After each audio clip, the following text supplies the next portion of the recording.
What's up, everybody? Wednesday night. That is OBI night, I guess. If you want to, OBI night. That's fine. We'll designate no guessing about it. It is OBI night.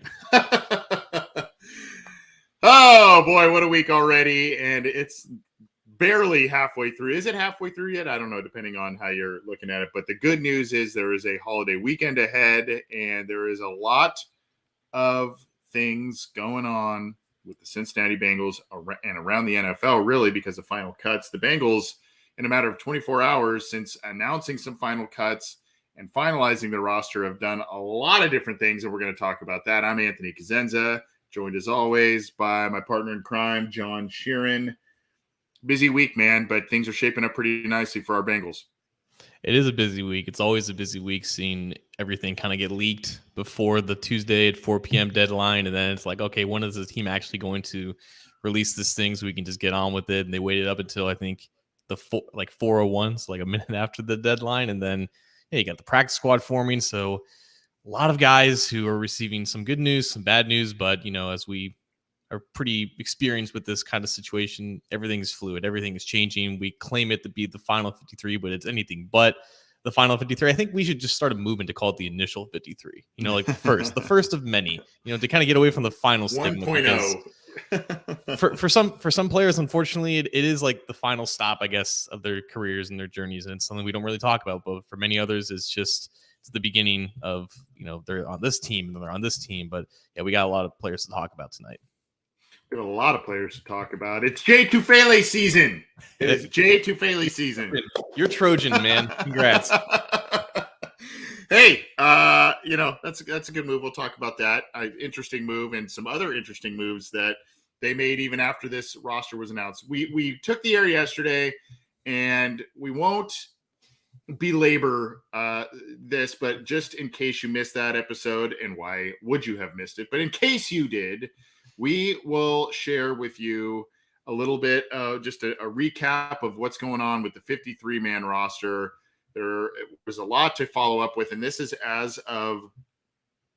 was yesterday, John. Man, I'm having trouble finding this article, but essentially the Bengals had a couple surprises here, and I guess of the initial wave of cuts that we heard about, would you agree that maybe Tyler Shelvin was the biggest surprise there? I guess you could argue Lassiter and Pryor as well, but Shelvin, based on draft position and maybe what we thought he could be, was maybe the first initial surprise?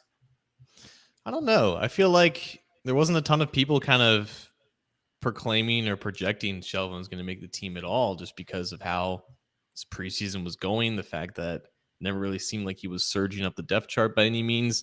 Kind of did seem like he was that fifth defensive tackle on a team that at the time was only comfortable with 4. So because of draft status, of course, like it's notable. He's not the first 2021 draft pick to get released by his original drafted team around the league. So he was definitely, I guess, like the most high profile player to not make the final cuts. I think at punter, everyone or most people had Drew Chrisman as the guy to make it over Kevin Huber, and we learned that they're going with the devil instead of the devil you don't, I guess, but in a more positive way. Everyone loves Kevin Huber. Mm-hmm. Everyone loves Drew Chrisman too. So yeah. I think that was a little bit surprising, but hearing the rationale that Darren Simmons provided, it makes sense as to why they went that route. It wasn't too surprising either to see both Kwame Lassiter and Kendrick Pryor not make it through cuts. It did seem like those. Well, we thought at the time 6, but now it's 5 at the moment. Receivers were always going to be safe, and we'll have more on the receiver that did not make it through the initial cut wave. So yeah, I guess Shelvin being like having that draft status, it made it a little bit notable, but it didn't seem like he had a lot of momentum making the roster this year. And I'm reluctant to share this article because some of it has already changed, and one of which is at the quarterback position. We'll get there. Went a little heavy at running back. You mentioned the 5 wide receivers. Again, that has kind of tweaked and changed a little bit as we've moved on here into Wednesday. The tight end spot is not indicative of a pickup they made there.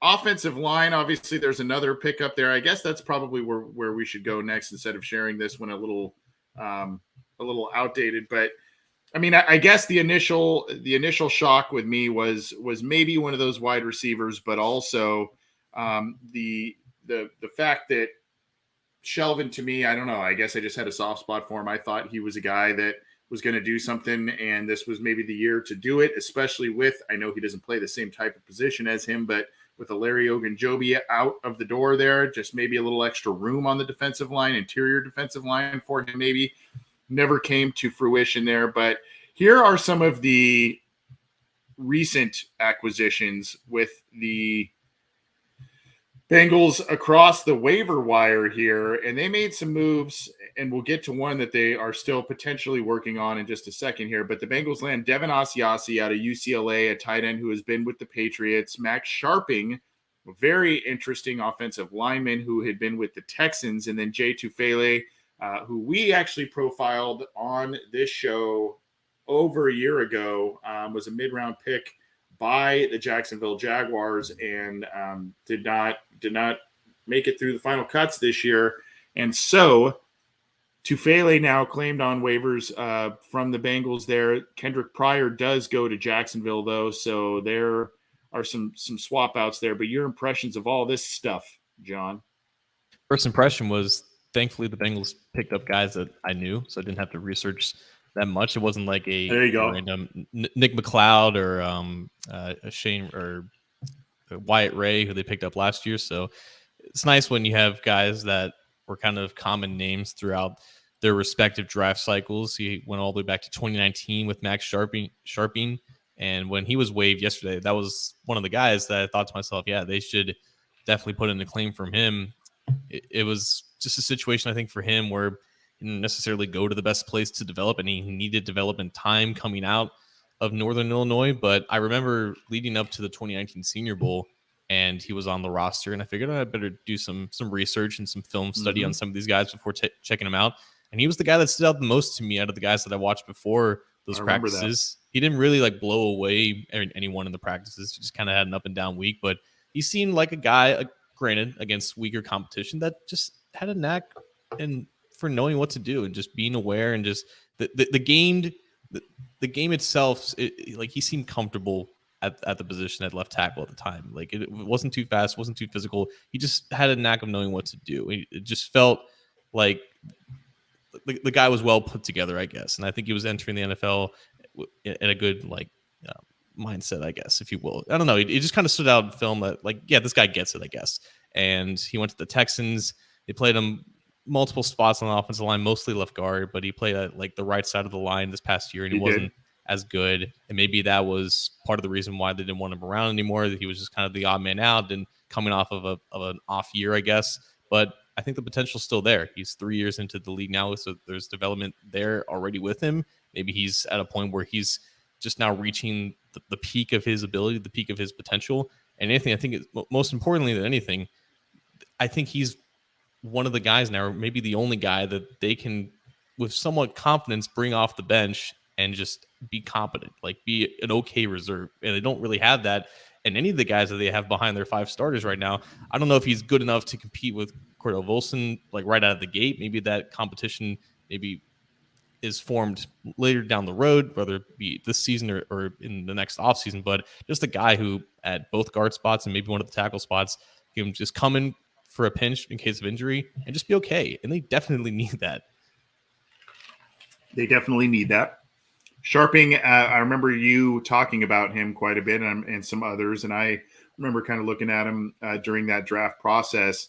And I guess a word, when you looked at him being a smaller school guy and going to the Senior Bowl, a word that sticks out in terms of his performance there and him becoming a pro was he belonged, right? Yeah. I mean, that's kind of what the impressions were. And I mean that not just like, oh, he's whatever, he belonged, but it's like more of a compliment. Like he looked like a guy who belonged in the NFL, who belonged on an offensive line and deserved starts. And with that, he has 48 games total under his belt that he is suited up for.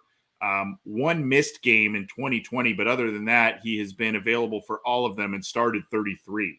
So, and as you mentioned, it's been on the left side and the right side. So he brings value. And to me, John, we'll talk about the other guys what this may mean for others on the roster, what it means for the Bengals. But for me, this points to not only a discomfort with the left guard situation potentially, but also maybe potentially short leash for the other two guys that have been there, right? Cordell Volson, I think they like him. They like what they've seen in the preseason.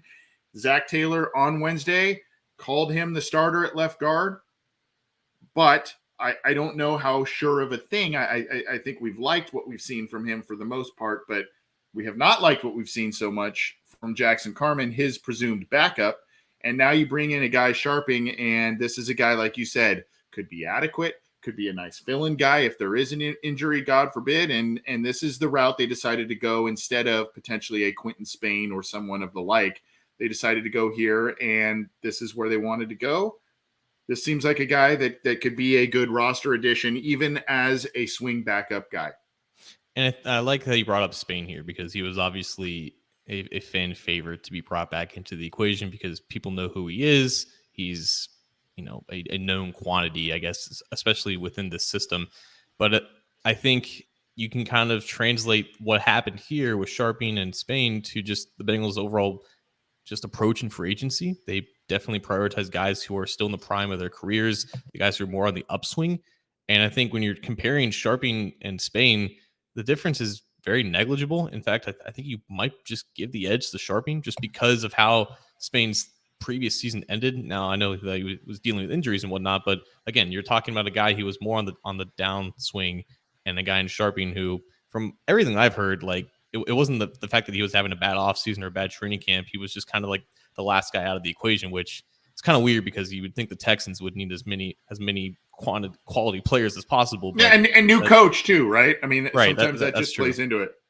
Yeah. So again, former second round pick, like you said, it just looked like he belonged. And I was kind of tripping over my words, but that was kind of what I was alluding to. Like, this guy looks like he can play. We'll see how he does against better competition and whatnot. And I think he's been okay as a second round pick. He hasn't been like a high quality starter by any means, but again, that's why he was on the waiver wire. So I guess we'll see how Volson's first few weeks or so as a starter play out. I don't think they're trying to bring in Sharping to push him or to compete with him as a starter. They're rolling with him. They didn't even know that Sharping was going to be on the team last night when they made this claim. So they were rolling with Volson anyways. But now the situation becomes a little bit more interesting in case maybe Volson struggles out of the gate. This high pick fizzle out thing is a little bit of a theme with these waiver wire pickups. You look at Devin Asiasi, I believe he was a third-round pick of New England out of UCLA, and a guy that he's one of those, he's a little smaller, he's 6'3", he's still got some good size, 250, 260, but he was a pretty high pick. The problem is he just hasn't been healthy, and he hasn't had the numbers to prove it, and obviously New England being in a little bit of transition over the past couple of years with the Tom Brady situation, but only 10 games over the last 2 years since being drafted, John. 3 of them started, all in 2020. 2 catches, 39 yards, and a touchdown to his name in 2 seasons. So, again, this isn't a guy that's going to come in and vie for the starting spot. Hurst has that spot locked down. They have a role in mind with Drew Sample. They want someone who can block a bit. They want someone who can be an ancillary weapon here and there in the passing game. And they want additional depth with the injuries. Sample was back at practice on Wednesday, but he had an injury. Wilcox had an injury. They only kept 3. Thad Moss didn't show him enough. And so they have gone different routes. They went Devin Asiasi at tight end. We'll talk more about the other tight end in just a second. I guess we could bring him up too. Another high pick, first-round pick, O.J. Howard, tight end, formerly of Buffalo, just released there, and then obviously was with Tampa Bay.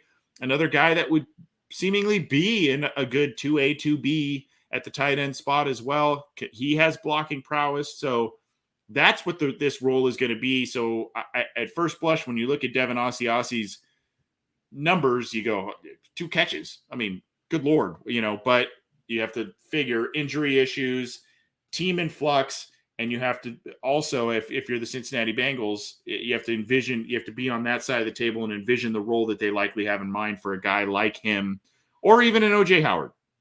Yeah, I was intrigued with Asiasi just because, like you said, there's been basically no professional production, but you don't you don't get drafted in the first 3 rounds of tight end without doing something in college. And in his last year at UCLA, he was 40 yards behind Kyle Phillips as the second leading receiver of the 2019 UCLA offense. At 641 yards, like that's not nothing for a collegiate tight end. It was his first year of actual production. He started out at Michigan in 2016. He transferred.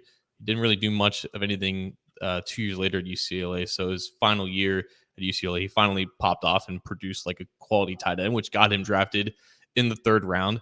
But you got to think here, if he's supposedly playing in for Mitchell Wilcox, who's expected to go to IR, Wilcox's role is a special teamer or a third tight end who blocks in some of those heavy packages. So that's more or less the expectation for a guy who, again, hasn't caught the ball very much in his professional career. So there's no real expectation for him to be a receiving weapon, and maybe they can get more out of him that the Patriots couldn't. But just you have to look at who he's replacing and which role he's filling, and those are the expectations for him.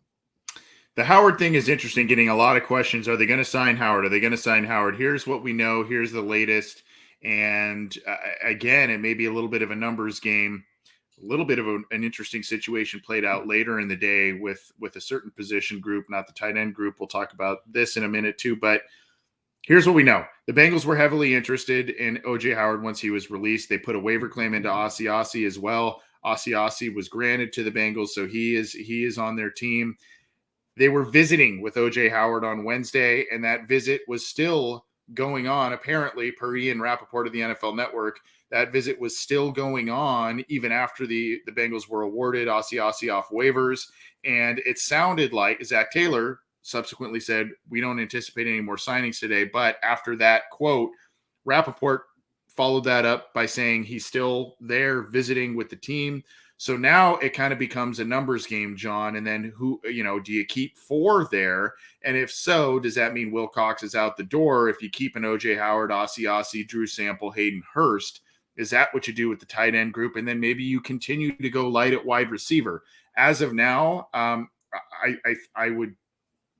It sounds like the Bengals are still interested in O.J. Howard, but this Ossie waiver claim that they were awarded kind of throws a wrench in those plans, I would think. What do you think the chances are that they sign O.J. Howard? Yeah, a couple things here because, again, you put in the waiver claim on Tuesday not knowing that O.J. Howard it was going to be cut, or maybe you're doing that, you find that out simultaneously as you're making the claim for Ossie. But again, you're 31st in the order. You have no idea if you're going to be awarded him. You're awarded him at noon the next day, but you already scheduled the visit and the physical with O.J. Howard. So that's the first thing, because you don't know if Ossie is going to be on the team the day that you are visiting with Howard. But again, Ossie was just waived by the Patriots, so he wasn't in tremendously high demand if he made it all the way to the 31st in the waiver order. There's a scenario where Ossie is only here for maybe a week or two, or maybe just until Mitchell Wilcox returns, and that's what they decide to do, because they should be more comfortable with a guy that's been here for a couple of years now. So if they were really interested in Howard, which, I mean, they scheduled the meeting almost immediately as soon as he became available and everything. If they're really interested in him and they want to bring Wilcox back, then maybe Ossie just gets shown the door when October comes around and Wilcox returns. Or if not, it's just a case where they didn't expect both of these guys to be available and they still like Wilcox. Maybe they want to keep him or stash him on the practice squad, and he's just the odd man out now because he's just the lesser of these now 3 options. I do think they will end up going with 4 tight ends for the week 1 roster, but I think just these things kind of happen all at once, and they maybe didn't expect to have Ossie as well, but if they can get Howard and Ossie, that's probably a definite win in their book. Yeah, it's like when you make plans with numerous people and you thinking that you're, to go out or something and thinking that, that one's probably not going to work out. That's just kind of whatever. And then all of a sudden you got too many yeses to juggle with. You got too many yeses. And that's kind of what's going on with the Cincinnati Bengals. If you want a strange parallel to throw out there, that's one I got for you. And then, of course, Jay Tufele, the defensive lineman that they got off of waivers as well. I believe he was a 4th-round pick, if I'm not mistaken, from Jacksonville, and a guy that you can go back and look at our catalog of 2021 draft profiles. We talked about him last year, but a guy I saw now granted, I didn't watch him last year. I didn't pay attention to him last year, but when I saw him and watched him at SC, I saw a guy that moved pretty well laterally. he had a couple of wow plays, but wasn't a dominant force necessarily. But I think that this could be a good depth piece on the defensive line and a guy you can move around a little bit and do some different things with. I guess selfishly, just based on knowing him a bit, knowing where he came from, I'm excited about this. But I think also the fact that Jeff Hobson of Bengals.com said he thought that the Bengals were looking at defensive line help through the waiver wire, and they got one, and a guy that, as a rotational guy could help out. Yeah, and he's, I think, the youngest of these three guys. He's just 23. He was 21 when he was drafted. And I didn't watch a ton of him at SC, but I did see some clips of him against Penei Sewell, kind of getting the better of him against Oregon. I think it was interesting because he wasn't just like an under tackle. He was also like kind of like a 4-eye or a 5 technique. And I think that's important with this whole equation too, to go into the season with just 4 interior guys when your base package is 3 defensive tackles and 5 defensive linemen. It was a little bit on the lighter end. And I think with Tufele, compared to a guy like Shelvin, he provides a little bit more gap versatility. You can line him up at different spots, and he's definitely a better athlete. He's a different type of athlete, but he's more versatile with what he can do. So as a 4th-round pick who's still developing and needs time to develop behind some really talented guys, I think this is a good spot for him. And also, I thought it was interesting too when he was talking, or when Zach Taylor was talking about Tufele during the draft.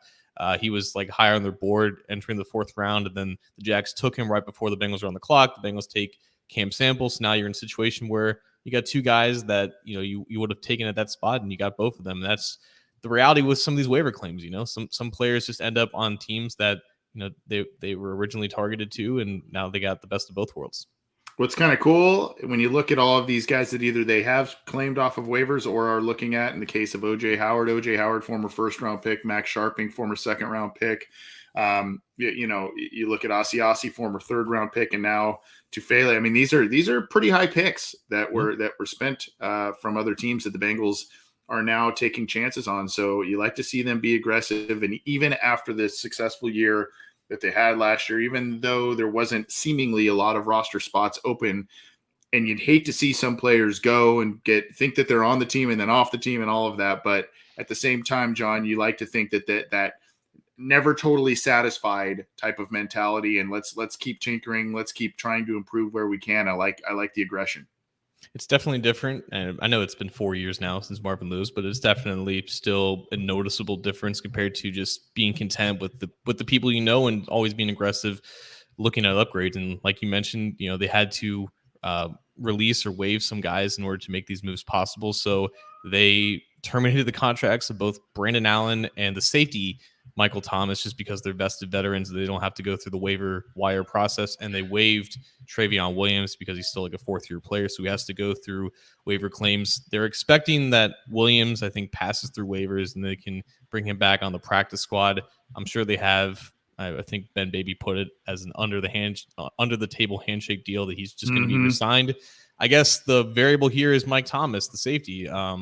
Just because they kept 5 safeties, Anthony, on the initial roster, they should really like what both Dax Hill and Tyson Anderson have done in the preseason to be comfortable with 4 safeties. But Mike Thomas is a special team savant. He's one of the older veterans in the group. I think he has some type of a role in the locker room. And this could just been a case of, we like what you do, but again, we just have other spots that we need to fill. So we have both Mike Thomases now out in free agency, and maybe one, maybe both end up coming back, because Mike Thomas was also released yesterday just to make room for some of these final cuts. So here we go.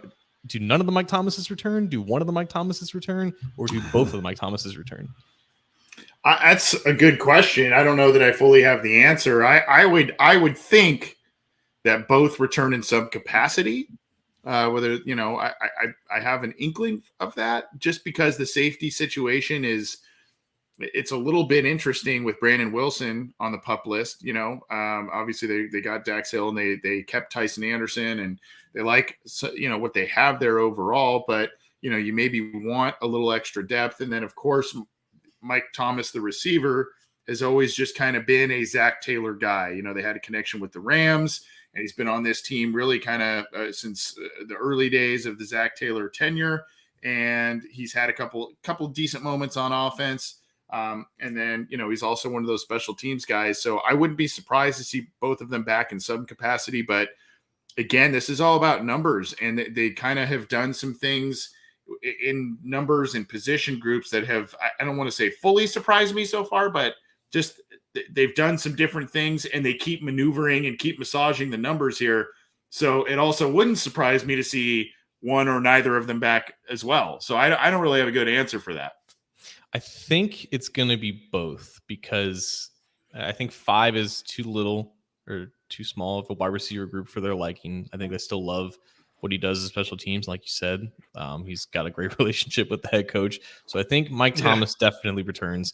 I think Michael Thomas also returns, just because Tyson Anderson, I think, is dealing with an injury right now. I don't know if it's serious enough for him to go to IR, which is why I'm a little hesitant with that. If he's okay to be active against the Steelers, then I guess Michael Thomas, the safety, doesn't return. But I'm going to say hesitantly he does. And just on that subject, real quick, you have guys, about 4 or 5 players on the roster right now, who are probably going to end up on injured reserve. It's Khalid Kareem, Cam Taylor-Britt, Mitchell Wilcox, Isaiah Prince, and maybe Tyson Anderson. And you're going to see at least 3 or 4 of them go on injured reserve just to fill the other roster moves that they need to make. They need to activate Jesse Bates off the exempt list. They need to bring back Brandon Allen because they don't have a backup quarterback at the moment, and make room for Mike Thomas, one of the Mike Thomases, to return. So that should all happen within the next day or two as of this recording.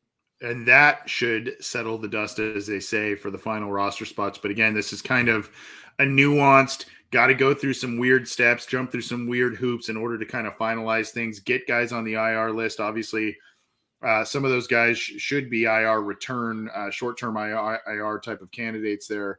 So, and hopefully that's the case for a guy like Cam Taylor-Britt there. But a lot of those guys should be short-term IR candidates there. And then, of course, here are the 13 that they have signed so far to the practice squad. And we say this every year. There's Cal Adamitis, Jake Browning, Drew Chrisman, Devin Cochran, the offensive lineman, Dominique Davis, interior defensive lineman, Nate Gilliam, one of the more recent pickups on the offensive line. They brought him in. Irwin hanging on to the practice squad. Raymond Johnson, who showed some nice things in the preseason. He is on the practice squad, as is Keandre Jones, a linebacker. Kwame Lassiter made it on there.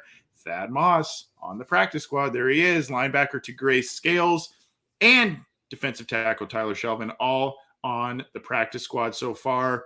And John, I sit here and I scream from the mountaintops, we all think that there's no way that this guy's going to make it to the practice squad. And you look at the list, and I'm mostly right, because there is one glaring omission. Yeah. And we mentioned his name earlier, and he stood out in the preseason, and he was grabbed by the Jacksonville Jaguars, and Zach Taylor's brother, Press Taylor, was undoubtedly one of the guys behind that. Kendrick Pryor, not on the Bengals roster, not on the practice squad. He has been picked up off of waivers. And I'm excited for him, man.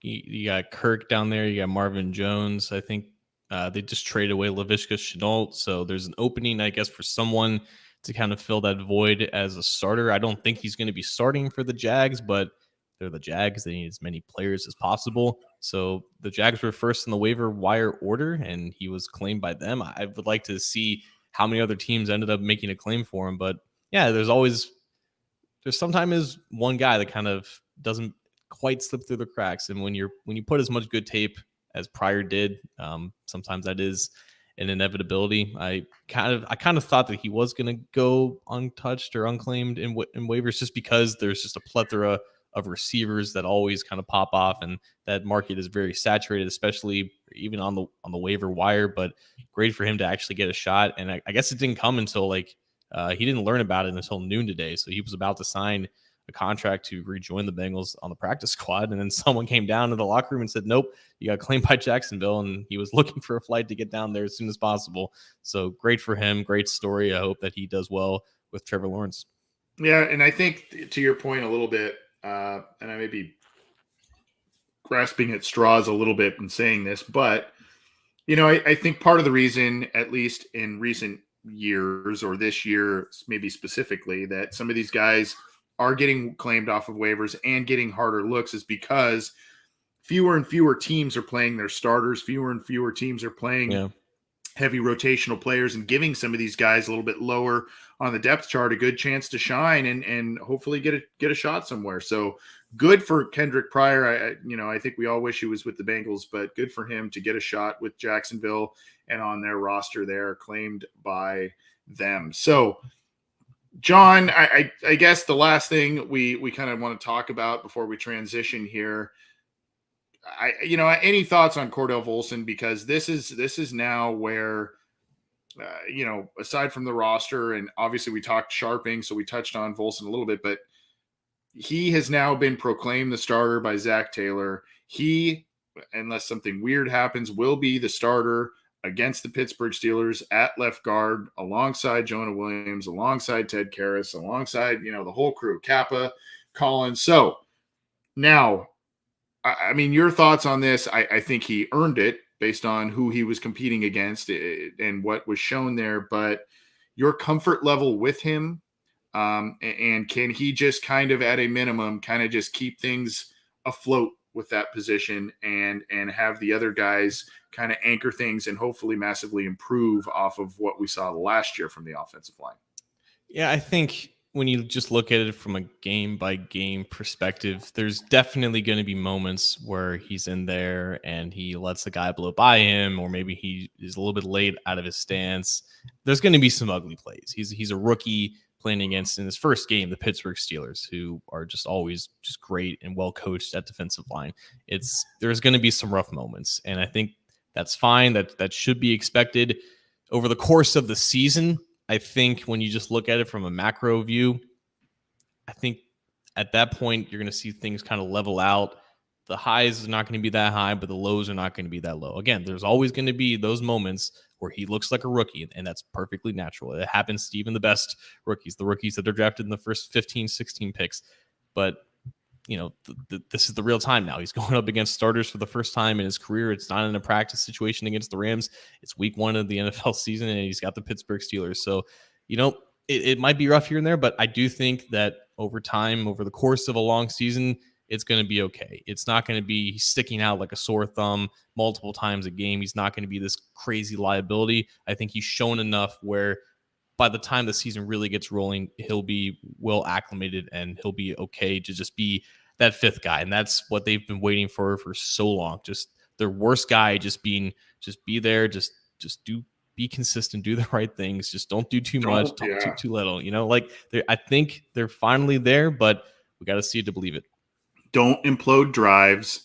Don't implode quarters. Don't implode games. Don't be a penalty machine. I mean, that's the kind of stuff they need to avoid. And of course, keeping Joe Burrow upright and healthy and paving the way for Joe Mixon, all that stuff is definitely what is hoped for and expected with that. But yeah, I mean, I'm in agreement with you. I think that the lows just won't be as low. And I mean, I think that's just kind of the best way to put it, really.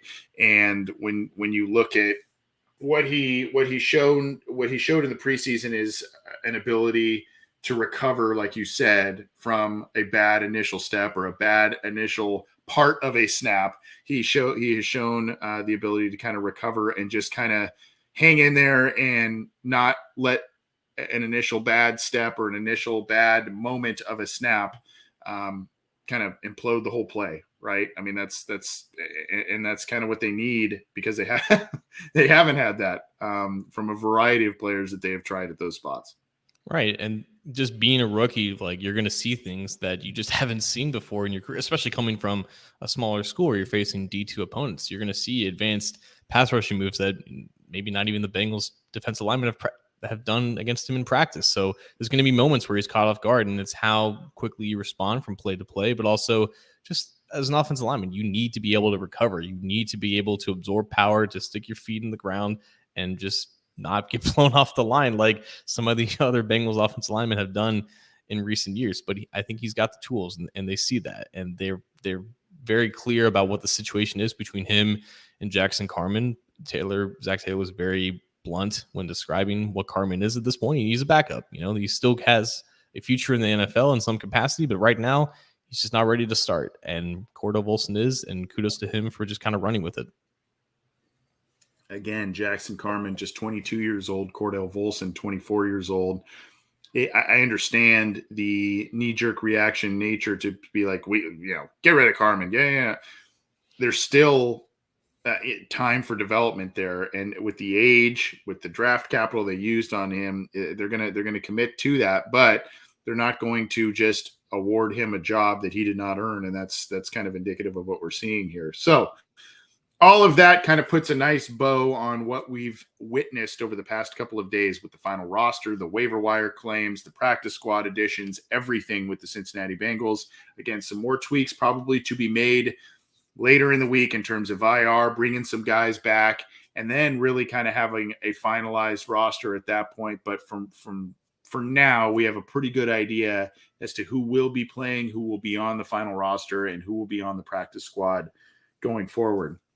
We've got a little bit of a fun one coming up here, kind of a talk about just how far the Bengals have come with this roster in a short period of time. But before we get to that, just want to remind everybody to keep it to CincyJungle.com for all your news, opinions, analysis, podcasts, etc. There is a Cincy Jungle podcast channel that you can subscribe to on your favorite audio streamer, whether that's iTunes, Stitcher, Spotify, Google Podcasts, iHeartRadio. We're on all of those, where you can get this show. You can get Talking Football with Bengal Jim and friends. They had a couple of fun guests last night with All Bengals and Locked On Bengals host James Rapine, as well as former Bengals puncher, Swiss Army knife guy, Pat McAnally. Cool show there. And then, of course, all the great stuff and breakdowns that Coach Matt Minnick brings you on Coach Speak and Chalk Talk, all on the podcast channel if you like the audio side. And then, of course, if you like the videos and you like to either join us live or watch after the fact, you got to like the Cincy Jungle Facebook page. And down beneath John on his side there, and beneath that SB Nation Cincy Jungle logo, there is an orange and black insider icon. You can click that to subscribe. And then, of course, the bell to be notified when we go live, when new content is available. And we're bringing a lot of stuff between our show and the other shows we mentioned. We're bringing you stuff nearly every day of the week. So hopefully you are enjoying it. All right. Well, to talk about just how far we think this roster has come, we get to give you a pretty little soundbite visual graphic here that we don't get to use all that time because it's State Your Case time.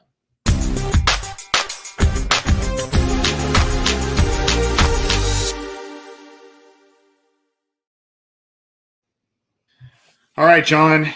Well, there are a couple of questions that we can talk about to state your case, but I guess we can start with how far do you think and how much improvement do you think this roster has made from last year? And you can point to either week one or the Super Bowl to now, with things kind of being finalized, what we think we know about this roster. Really, major attrition would be CJ Uzomah, Larry Ogunjobi, right?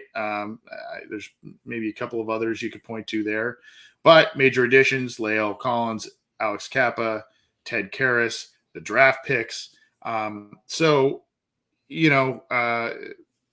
They still have Jesse Bates. They have all the young offensive stars under contract for right now. And, that's kind of where they're at. So would you say that they are marginally improved, not really improved at all, or markedly improved from the team that just made the Super Bowl? I think if I were to look at this team right now, August 31st, 2022 to August 31st of last year, it's got to be leaps and bounds improvement. But it's not just because of the new players that they brought in. It's what we know now about the players who were here last year and then just developed and improved or just took everyone by surprise. That combined with the players that they added and the depth that they've secured, that you just feel so much more comfortable about this iteration of the team compared to last year. Most people expected the Bengals to maybe win 10 games last year as like the high point, right? Most people had them around 7 or 8 wins. They had confidence in Joe Burrow. They had confidence in Higgins and Boyd. They didn't really know what Chase was going to be especially after that preseason. They were on pins and needles about the offensive line. They didn't quite know if Trey Hendrickson was going to translate into this defense. They didn't know if Logan Wilson and Jermaine Pryor were going to take those next steps. They didn't know if Chidobe Awuzie was going to be a better cornerback than he was in Dallas. And all of those things hit aside from the offensive line that kind of fell apart towards the end, but that was obviously the thing that was improved the most, the position group that was improved the most in the offseason. And you just look at the roster as a whole. Someone said in the comments section, there's no weak point on this roster aside from a few depth positions at offensive line. You look at it from last year, they didn't really have a trustworthy or a third pass rusher that they can count on. Now you have Joseph Asai back fully healthy. Cam Sample looks to have taken a jump. Jeff Gunter is now in the equation. You have defensive line depth at defensive tackle now with Tufele, Carter, and Tupou behind two good starters. You have confidence in your linebackers. You have confidence in Eli Apple because last year he was starting and no one really knew if that was good news or not. Now he looks to be a solid player. Jesse Bates is back at safety, and you have a really good first-round pick at safety playing behind him and Von Bell. You have great receivers. Joe Mixon's obviously great, and Burrow's obviously great. Like, compared to the start of last season, man, this team is one of the very best in the NFL. It's just a solid, overall balanced, great roster, and I think it has to be noticed as that. Agreed. Next question. No. Look, Steve Hall, and I pinned the comment here. No weak position groups. I mean that's really where we're at with this thing. And I don't want to beat a dead horse and repeat a lot of the things that you just said there because you were spot on. There are two things that kind of come to mind when I think of this roster. Number one, I go back a little bit to the mid-teens, the 2012 through 2015 run, 2011 through 2015 run, really. But I'm talking about the 2012, 2013, not so much a 2014 team, although Jeremy Hill had some nice moments at that point, but really 2012, 2013, 2015. And you look at how stacked those rosters were and why those teams were making the playoffs. They were a strong roster, and they were as strong as really any in the NFL at those points. You just had, you had some very good games out of your quarterback. You just had some questions with Andy Dalton. I think that was the reality of it. He was good more often than he wasn't, but there was just some questions with that. But now you have a very similar scenario, John, wherein they fixed their big weakness, presumably, with what they did in the offense on the offensive line this year. And then they just keep working and adding and tweaking and doing different things to their position groups. You have a number of young stars on offense that are either in their prime or even before their prime, which is scary based on some of the things we saw last year. So, you're thinking the sky's the limit really based on the strength overall that you see on this roster. So there's an interesting parallel, really just maybe even more confidence in the quarterback than there was with those great rosters under Marvin Lewis in those years. So that's what I see there. But then the question then becomes, how do you feel about this roster in comparison to what the rest of the league has done, what we have seen some of these teams do? And I'm talking largely about the AFC West.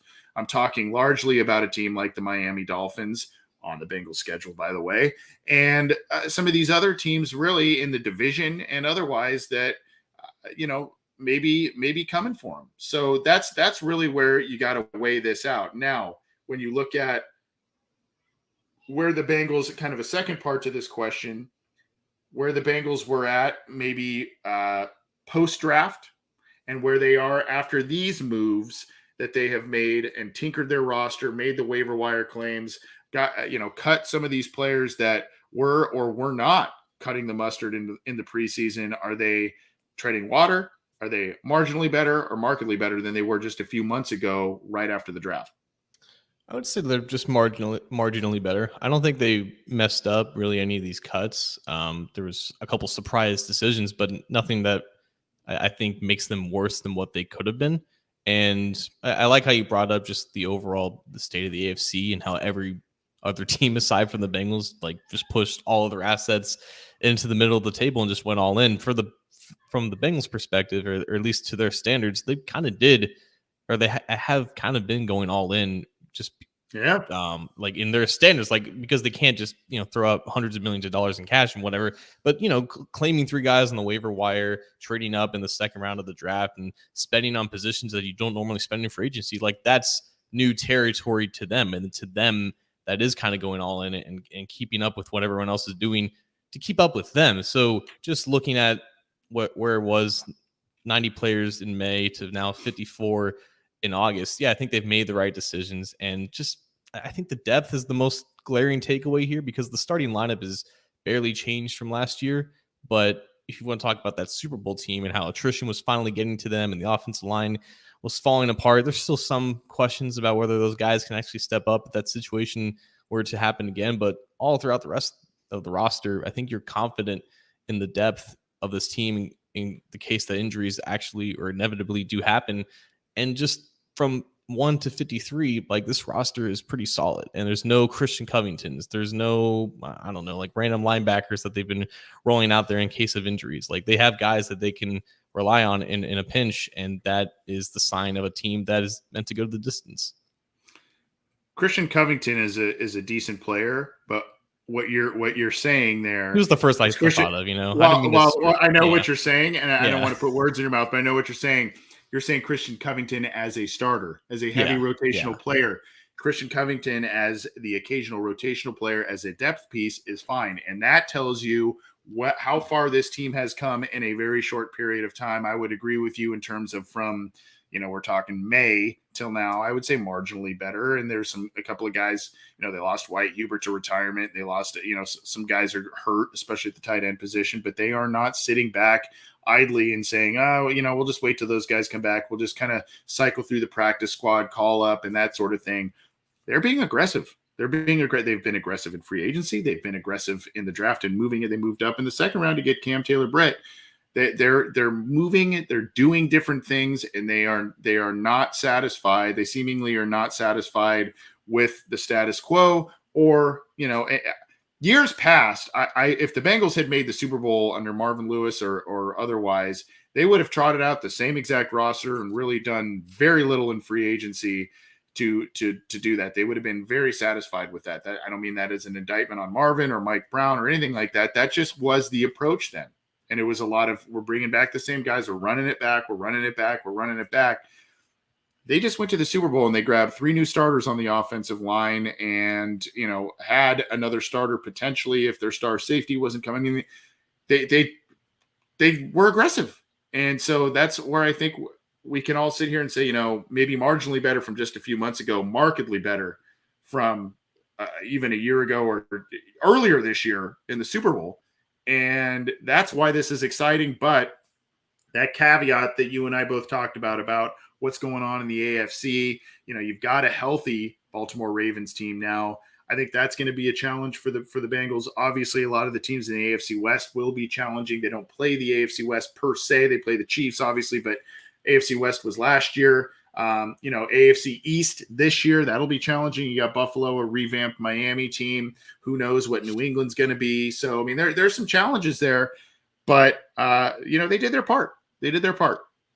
Yeah, and I think just with how the AFC kind of loaded up and specifically the AFC West, I think there's a realization, or there should be a realization, that getting back to the playoffs is already hard enough. Getting a wild card spot this year in this stacked of a conference is only going to be tougher. So that leads to them thinking that the AFC North runs through us, so we might as well just go ahead and win it again and not worry about 3 or 4 AFC West teams, populating the playoffs, right, and everything. So I think that's still the spark that kind of led them to not be complacent. And like you said, you don't know if that would have happened under the previous regime. It clearly is a mindset with Zach Taylor and company now.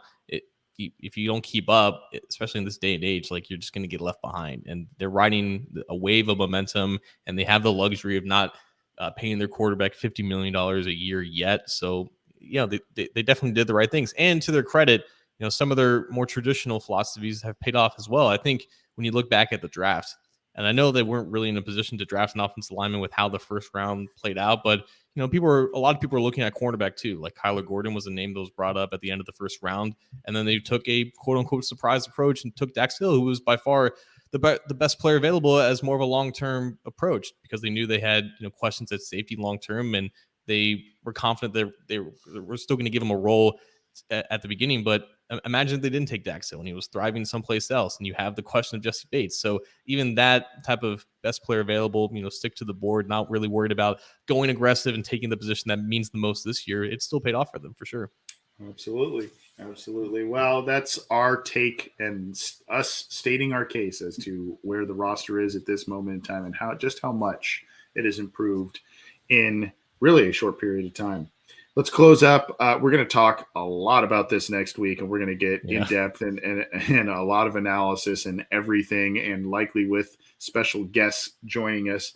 However, let's take a brief, quick look at the Steelers based on some of the injury stuff that they have going on, based on where their roster is, and now that we are pretty certain that Mitchell Trubisky will be the guy who, by the way, Kenny Pickett, as of earlier today, I looked at their depth chart. Kenny Pickett is third on their depth chart. Mason Rudolph second.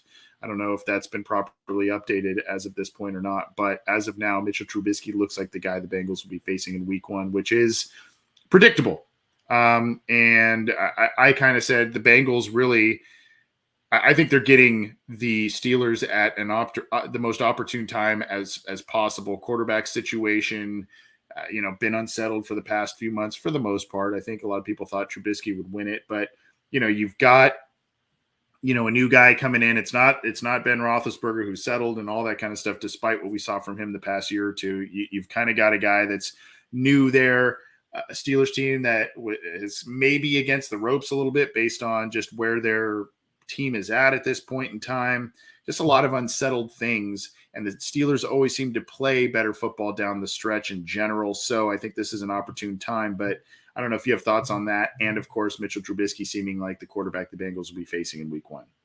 Yeah, so there's been one common headline coming out of Steelers camp, and it's that they haven't really got a great look at Kenny Pickett just because the offensive line has been terrible. But you go turn on the preseason tape, and all three quarterbacks kind of played pretty well. Now, granted, it's preseason. It's very vanilla. You're going up against backups for the most part. But Pickett looked okay. And I think there wasn't much more that he could do in the preseason and not still earn the starting job in week one. So maybe it's just like a Pittsburgh thing, and they were just being conservative, and they want to give Trubisky a chance just because they paid him this offseason, and they want to give Pickett more time to develop, or they don't want to put him behind an offensive line that they're not tremendously confident in. I believe they traded for Jesse Davis as like maybe a stopgap option at one of those spots, or maybe just an emergency backup. But yeah, like you said, Trubisky's not terribly surprising. And I think Trubisky can definitely get hot on like a certain random week. Now, the Bengals defense is pretty good, and the Bengals defense is really good against this team last year. But, the current iteration of Trubisky is much better than last year's version of Ben Roethlisberger. So the Bengals should think that this Pittsburgh Steelers team, despite the bad offensive line and despite some other questions, they're still going to be really tough, and they're going to be probably a better team than they were last year just because their quarterback gives them a chance. Now, from a 17-game perspective, Mitchell Trubisky's still like a bottom 10 quarterback, most likely, especially behind that offensive line. But first week, the Bengals pass rush has kind of an off day. Trubisky can do some things. So it's not terribly surprising, but it's definitely not a complete walkover from a 1 week sample size, I guess. Yeah, Taylor's 3-3 against Pittsburgh, right? As the Bengals head coach, he got swept in his initial year, and then the old Ryan Finley game in 2020 when Joe Burrow was out of the lineup, and then of course swept them last year. So an interesting momentum swing and a big change of events in this rivalry here. So yeah, I mean, Trubisky's not a guy necessarily that scares me, but he's a guy who can move. If the Bengals are somehow undisciplined on defense, he can move a little bit. I think the Steelers are going to try and do what they always try and do, and that is get under a team's skin, and they know they've done it to the Bengals in the past, not necessarily Zach Taylor's Bengals, but other Bengals teams. You're going to see George Pickens try and absolutely shove a cornerback. That's gonna 100% happen. You're gonna see a lot of extracurriculars, but if the Bengals stick to what they did last year, and if they are markedly improved on the roster as we think they are, this should be a game that you should be walking away after week one feeling pretty good about things. If you're the Bengals, I would think, as we sit here right now, I know it's the Steelers. I'm always kind of hesitant to be like, oh, they'll beat the Steelers. But it just seems like a game that the Bengals should win it for a number of different reasons. Especially for the fact that it's home. You're going to have every seat in that stadium filled, not just because Steelers fans, quote unquote, travel, but that stadium's going to be ripe to be packed just for people just wanting to get back in the stadium. It's going to be one of their first sellout home openers in maybe forever. So, yeah, very excited. I can't believe this is the first time they opened up a season against the Steelers. It's weird. It seems like that would have happened before. But like you said, you have no idea what they're going to be at quarterback because this is Trubisky's first start. So might as well just get started with them out of the gate. You've got just a little bit of a rundown. TJ Watt, knee injury, seemed minor. Deontay Johnson had an injury. It was minor. You have DeMonte Kazee, a backup safety that I think we're going to use quite a bit in defensive back heavy packages, a guy who's kind of a little bit of a ball hawk and early in his career had some nice moments with the Falcons. He is going to be out for a period of time, I believe. And then, John, there's a weird situation with Najee Harris where they had said early in camp that he got his foot stepped on, and then he went forward after playing in the finale and corrected the Steelers organization and said, no, I had a Liz Frank injury in my foot. That is far more severe, or I guess could be more severe than getting your foot merely stepped on. Not that either is fun, but that is something definitely to keep eyes on because, obviously he had limited touches and did some things, and he said he felt good getting the rust out. But, if they're going to be thinking he's going to get the volume of touches that he got as a rookie, especially that he got against the Bengals, coming off a Liz Frank injury, that could be something that's a little concerning if you're the Pittsburgh Steelers.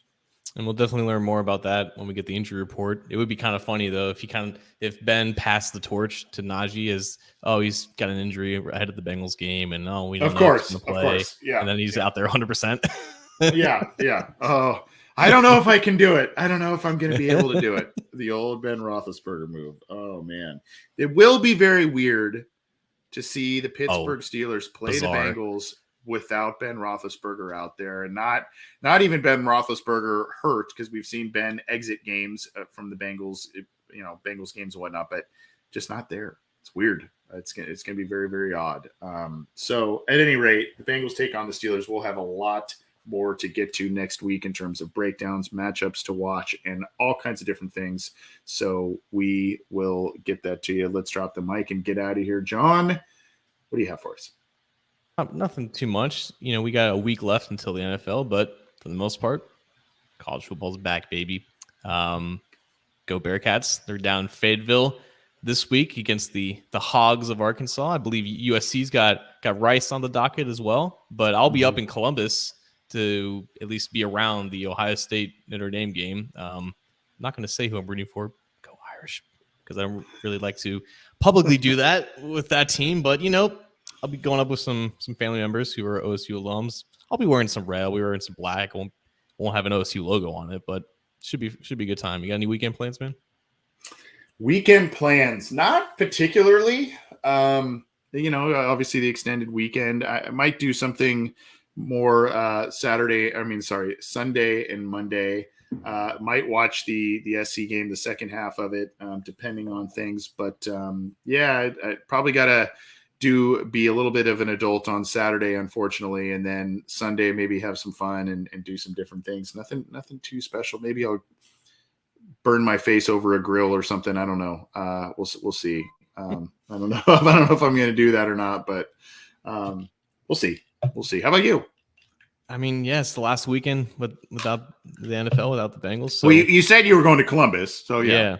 We got like an Airbnb in Columbus. No one wants to go to the game and pay like $500 to sit in that stadium, but it should be a lot of fun. Well, have a good time. I don't have too much other than I've been asked both on the show and the live chats and elsewhere if I'm coming out to certain games, if I'm going to come out to week one. I was hoping to, but we'll see what happens. It still may be in the works. I gotta look at some things and crunch some numbers, but now I've got my oldest son is in a number of different sports and stuff that are taking place on Friday nights or he's playing Friday Night Light flag football, John.